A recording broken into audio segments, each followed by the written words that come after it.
తాకట్టులో ఉన్న బంగారాన్ని విడిపించి ఆ రోజు ఆన్లైన్ ధరకే కొంటుంది కొమ్మూరి గోల్డ్.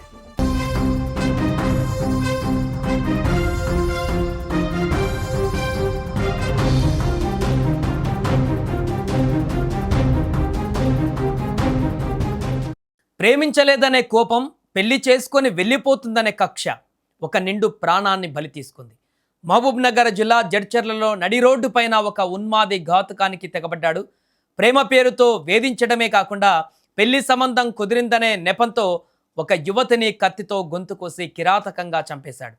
జడ్చర్ల పట్టణంలోని ఎర్రసత్యం కాలనీకి చెందిన రామచంద్రయ్య, శ్రీలత దంపతుల పెద్ద కుమార్తె వైష్ణవి ఒక పాఠశాలలో రిసెప్షనిస్ట్గా పనిచేస్తుంది. గతంలో హైదరాబాద్లో పనిచేస్తున్న సమయంలో ఆమెకు తేజ అనే యువకుడితో పరిచయం ఏర్పడింది. ఆ పరిచయంతో తేజ ఆమెను ప్రేమించాలంటూ వెంటపడ్డాడు. కానీ వైష్ణవి అందుకు నిరాకరించింది. ఈ క్రమంలోనే ఇటీవల వైష్ణవికి వేరే ఒక మంచి పెళ్లి సంబంధం కుదిరింది. నిశ్చితార్థానికి ఏర్పాట్లు జరుగుతున్నాయనే విషయం తెలుసుకున్న తేజ ఎలాగైనా ఆమెను అంతమొందించాలని కక్ష పెంచుకున్నాడు. హైదరాబాద్ నుంచి జడ్చర్లకు పక్కా ప్లాన్తో కత్తితో వచ్చాడు. శనివారం సాయంత్రం వైష్ణవి స్కూల్ ముగించుకొని ఇంటికి తిరిగి వస్తున్న సమయంలో తేజ ఆమెను వెంబడించాడు. నడి రోడ్డు పైన అందరూ చూస్తుండగానే ఒక్కసారిగా దాడి చేసి తన వెంట తెచ్చుకున్న పదునైన కత్తితో వైష్ణవి గొంతుకోశాడు.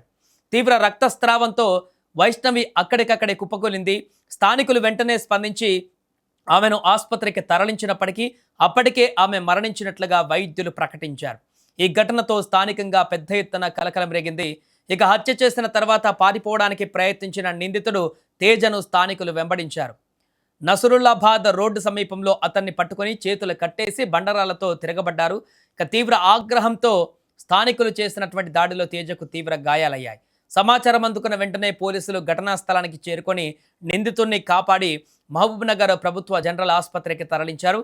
ప్రస్తుతం ఐసీయూలో చికిత్స పొందుతున్న తేజ పరిస్థితి అత్యంత విషమంగా ఉన్నట్లుగా తెలుస్తోంది.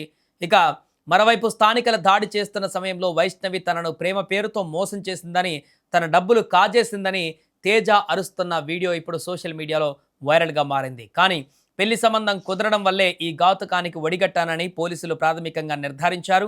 ఇక వైష్ణవి కుటుంబ సభ్యుల ఫిర్యాదు మేరకు జడ్చర్ల పోలీసులు కేసు నమోదు చేసి దర్యాప్తును ముమ్మరం చేశారు. ఈ దారుణ ఘటనతో వైష్ణవి కుటుంబంలో ఇప్పుడు తీవ్ర విషాద ఛాయలు అలుముకున్నాయి.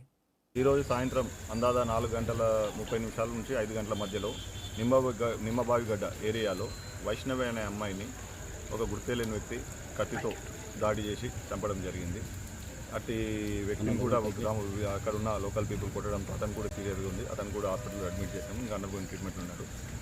ఇట్టి వ్యక్తి ఆమెపై ఎందుకు దాడి పాల్పడింది ప్రస్తుతానికైతే కారణం తెలియదు. గతంలో హైదరాబాద్ ఉన్నప్పుడు ఏదో పరిచయం ఉందన్న ఒక మాట అయితే ఉంది. అదొకటి వెరిఫై చేసుకుని దాని ఏమున్నదని జెన్యున్గా వెరిఫై చేసి